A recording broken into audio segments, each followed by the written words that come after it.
It was a cold, foggy evening when I contacted a close friend of mine to stay at my place for the night. Both of us were only 10 years old at the time, and my parents were often at work until midnight, so I was usually alone with nothing to do except watching a television show or reading a book.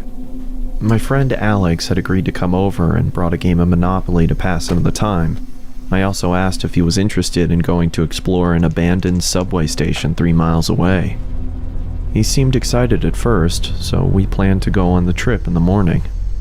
I remembered that the subway dated back to the mid-1920s and became abandoned in 1932 after the market crash in 1929.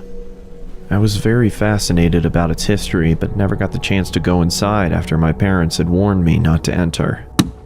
As I quietly slept in my bed, I heard what sounded like a gunshot coming from the forest behind the house. Both of us woke up, frightened after what we had heard, and I told my friend not to worry as hunters tend to go into the forest on frequent occasions, but when I checked the time, it was 11:39 p.m. This seemed very unusual as hunters only came into the forest between 8 p.m. and 10 p.m. I looked at Alex and decided to get out of my bed, intending to look through the window and spot for anyone in the forest. The darkness clouded my vision, so I was unable to see anyone in the forest. I turned around and looked at Alex again, when suddenly I heard the front door squeak open. Chills went down my spine. Both of us quietly moved to the bathroom, locked the door, and kept the light off. It was the only safe place in the house.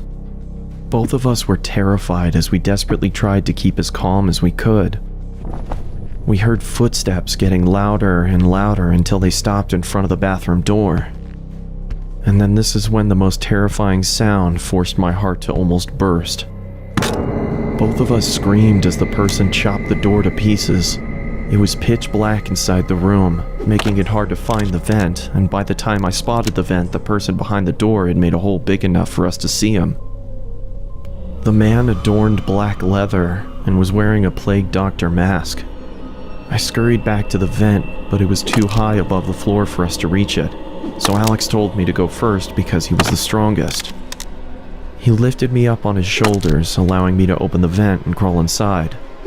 When I looked at the door again, the man had managed to fit his arm through the hole and reached for the lock. I quickly grabbed Alex's hand, but struggled to pull him up into the vent. "Alex!" I shouted, and began going after him. I pursued the figure until I was led to the abandoned subway deep within the forest. It was chilly and foggy, meaning that I could only see objects within a range of 5 or 6 yards. Inside the subway was a pool of freezing cold water. It was so dark that I couldn't see anything. I had to rely on listening to the screams from Alex and track the source. As I slowly walked through the subway, I was now struggling to breathe under the intense stress and fear of the situation. "Alex!" I called, but there was no response. I continued walking through the water until the exit was no longer visible. I was now experiencing a massive panic attack. I had lost track of Alex, and I had no idea where I was or how to get out.